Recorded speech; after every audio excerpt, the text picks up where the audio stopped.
Yeah, that's absolutely something that we're also active in. And we started out with doing this exact thing in the space station, right? Where the CO2 removing CO2 from the air is absolutely critical.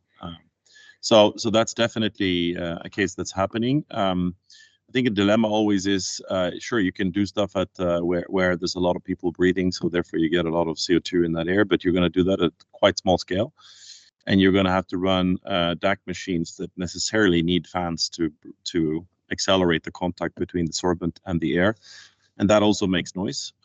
So there are certain things that certain disadvantages of doing it in such a location as well. Of course, you can integrate DAC with air conditioning systems, and we're doing that, looking at that as well, and have some projects going on. There are other things that you have to remove from air as well, not just so that also adds a bit of complexity to it.